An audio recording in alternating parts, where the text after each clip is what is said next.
Hello student, welcome to the learning platform of Ambition Education Institute. Today our topic is immunity of lecture 2 of human health and disease chapter. Immunity क्या होता है? तो immunity वो होता है जिसमें host से फाइट करने का जो एबिलिटी होती है वो इम्यूनिटी कहलाता है। जैसे होस्ट जो डिसीज़ कॉजिंग होस्ट है, डिजीज़ कॉजिंग जो ऑर्गेनिज्म है उससे फाइट करने के लिए जो एबिलिटी होती है उसे इम्यूनिटी कहते हैं। आप इस फिगर में देख पा रहे होंगे, यहाँ पे एक ह्यूमन बॉडी दिया गया है। ये कोरोना वायरस की तरह दिखाई पड़ रहा होगा। ये बॉडी के अंदर एंटर करने की कोशिश कर रहा है बट अंदर एंटर नहीं कर पा रहा है क्योंकि इम्यून सिस्टम स्ट्रॉन्ग यहाँ पे दिखाया गया है। आगे हम पढ़े थे कल इम्यूनिटी। इम्यूनिटी इम्यूनिटी हम लोगों ने जान लिया कि इम्यूनिटी किसे कहते हैं। अब इम्यूनिटी टू टाइप होते हैं, दो प्रकार की इम्यूनिटी होते हैं। पहला एक इनेट इम्यूनिटी और दूसरा एक्वायर इम्यूनिटी। इनेट इम्यूनिटी यानी कि बर्थ के टाइम पे जो हमें मिलती है, यानी कि गॉड गिफ्टेड होती है जो। और एक्वायर्ड इम्यूनिटी जो होती है वो हम बर्थ के बाद गेन कर, जैसे कि जन्म लेने के बाद हम एक्वायर करते हैं। एक्वायर ऑफ बर्थ यानी कि बर्थ के बाद हम एक्वायर करते हैं। इनेट इम्यूनिटी, इसमें two type line of defence होते हैं and third line of defence acquired immunity के अंतर्गत आता है। First line of defence non specific और एक्सटर्नल होता है, यानी कि नॉन स्पेसिफिक होता है, कोई विशेष नहीं होता, और एक्सटर्नल यानी कि बॉडी के बाहर होता है। और जिसमें जिसमें फिजिकल बैरियर और फिजियोलॉजिकल बैरियर आते हैं। फिजिकल बैरियर में दो example, skin and mucous membrane. Skin हमारी त्वचा और म्यूकस मेम्ब्रेन हमारे अंदर का जो म्यूकस होता है। और फिजियोलॉजिकल बैरियर, इसके इसके तीन एग्जांपल, जैसे कि एचसीएल जो हमारे स्टमक में होता है, सलाइवा यानी कि लार, टीयर्स यानी कि आंखों के आंसू। एचसीएल हमारे स्टमक में होते हैं, हमें पता है। और सलाइवा जैसे कि कुछ कुछ ऐसे भी एनिमल्स होते हैं जैसे कि डॉग वगैरह, उनको कहीं भी कट लग जाता है तो वो एंटीसेप्टिक थोड़ी ना लगाते, वो कहीं ना कहीं अपने जीभ वगैरह से उसको चाट करके उसको सही कर लेते हैं। तो वहाँ पे सलाइवा भी एंटीसेप्टिक का काम करता है। वहाँ पे उनको डिटॉल की ज़रूरत नहीं होती, वहाँ पे कोई एंटीसेप्टिक की ज़रूरत नहीं होती, वहाँ पे उनके सलाइवा की ही ज़रूरत होती है। सलाइवा ही उनका एंटीसेप्टिक का काम करता है। टीयर्स आंखों के आंसू, जैसे कुछ धूल धक्कड़ वगैरह आंखों में चले जाने के बाद कुछ टीयर्स के साथ वो बाहर आ जाते हैं। इन्फ्लामेटरी मतलब होता है स्वेलिंग, यानी कि सूजन आ जाना। सूजन आ जाना क्या कहलाता है? इन्फ्लामेटरी। इन्फ्लामेटरी बैरियर जो होता है वो भी सेकेंड लाइन ऑफ डिफेंस के अंतर्गत सेकेंड एग्जाम्पल है। जैसे क्या होता है, मान लीजिए सिंपल कोई, आप यहाँ पे देख पा रहे होंगे, सिंपल यहाँ पे एक क्या है, ये यहाँ से लेकर के यहाँ तक ये जो है ये हमारा एक स्किन है। स्किन यहाँ पे कट लग जाने पे, यहाँ पे इंजरी हो जाने पे, यहाँ पे ये इसके लिए यानी कि पूरे द्वार खुल गए। अब यहाँ से बैक्टीरिया यहाँ पे ग्रो कर सकता है।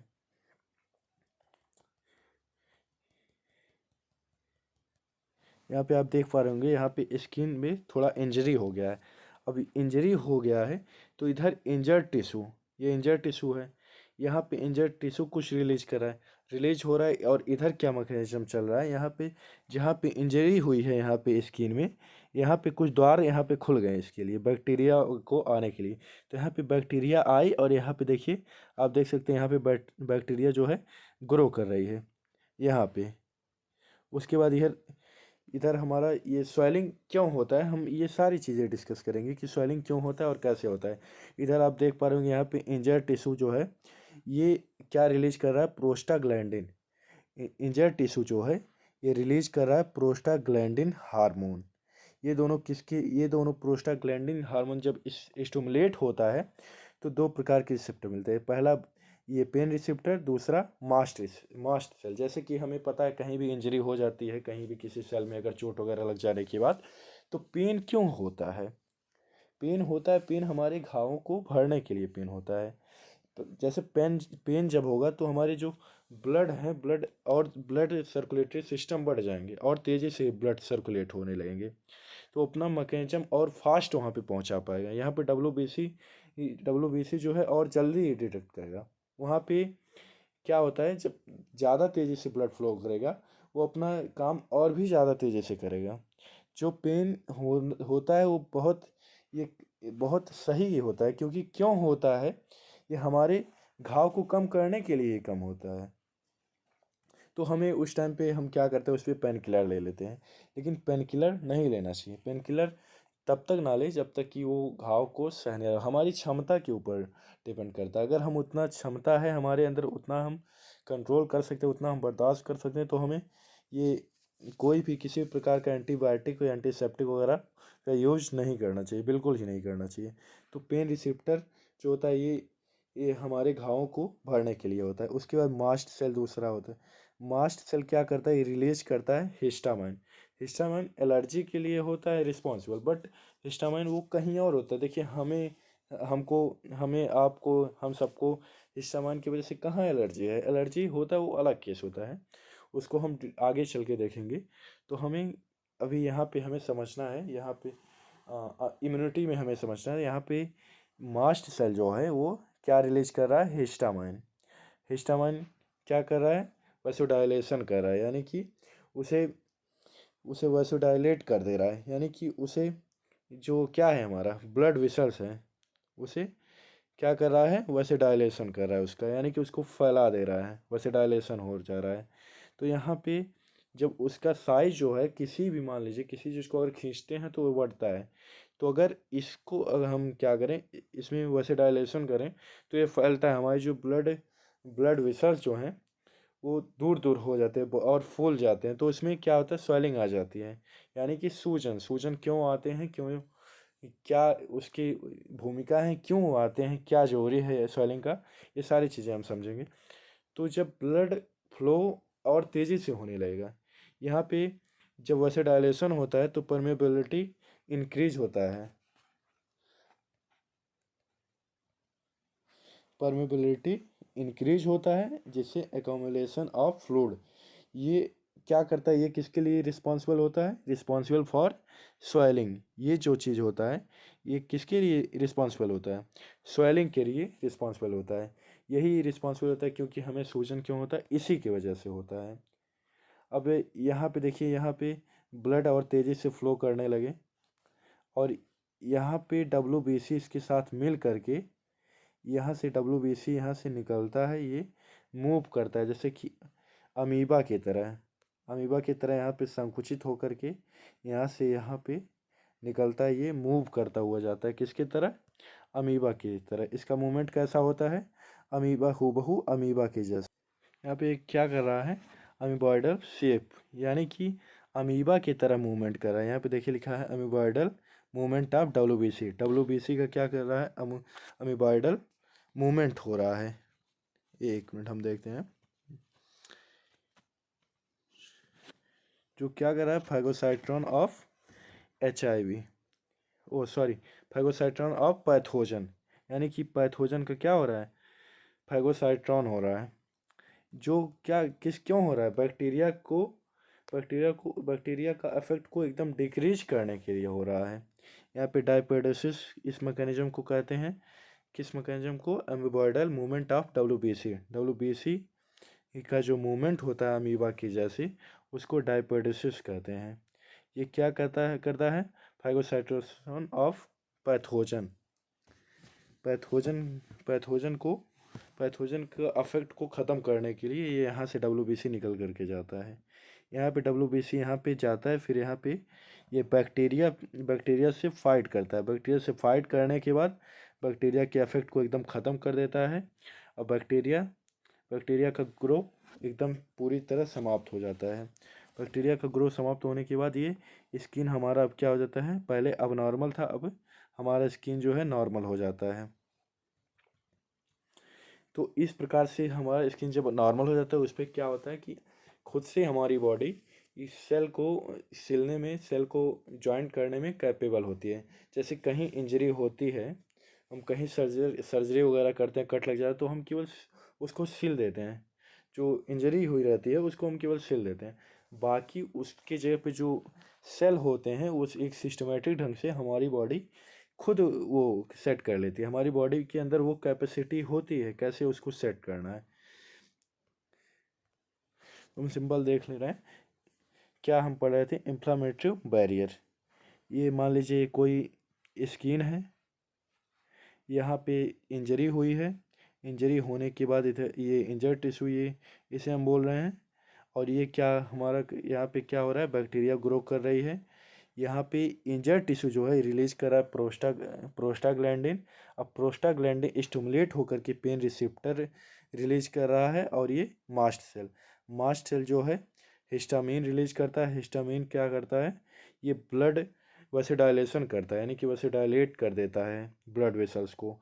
और इसमें ब्लड और तेज़ी से ब्लड फ्लो इंक्रीज हो जाता है। ब्लड फ्लो इंक्रीज हो जाने के बाद यहाँ से WBC निकलते हैं। WBC अमीबॉयडल मूवमेंट करता है। WBC का अमीबॉयडल मूवमेंट करते हुए जाता है बैक्टीरिया तक, और बैक्टीरिया की अफेक्ट को ख़त्म कर देता है, यानी कि बैक्टीरिया को किल कर देता है। बैक्टीरिया को जब किल कर देगा तो बैक्टीरिया क्या, वो हमारा जो स्किन होता है वो नॉर्मल हो जाता है। नॉर्मल हो जाने के बाद ये बॉडी अपने मसल्स का अपने बॉडी अपने एक एक सेल को रिकवरी स्टार्ट कर देती है। अपने स्किन पे रिकवरी स्टार्ट कर देती है। एक एक सेल वहाँ पे एक सिस्टमेटिक ढंग से ज्वाइंट हो जाते हैं। इस मैकेनिज्म को कहते हैं इन्फ्लामेटरी बैरियर। नेक्स्ट हम देखेंगे फीवर। फीवर कैसे होता है हम उसको समझेंगे। फीवर में क्या होता है, मान लीजिए कोई पैथोजन हमारे अंदर एंटर कर रहा है। पैथोजन एंटर कर रहा है, अपनी माइक्रोबियल ग्रोथ इंक्रीज कर रहा है। माइक्रोबायल ग्रोथ इंक्रीज करने की वजह से सारे जो माइक्रोबायल हैं वो उनका हमारे बॉडी पे इफेक्ट पड़ रहा है। और बॉडी के ऊपर इफेक्ट पड़ने से टेम्परेचर को इंक्रीज कर देता है, जो कि हमारे हाइपोथैलेमस को, जो हमारे जिसे रेगुलेटर कहा जाता है, उसको स्टिमुलेट करते हैं, जो हमारे टेम्परेचर को इंक्रीज कर देता है। तो इधर हमारे बॉडी के अंदर पैथोजन एंटर किए, इधर उससे फाइट करने के लिए WBC आ गए।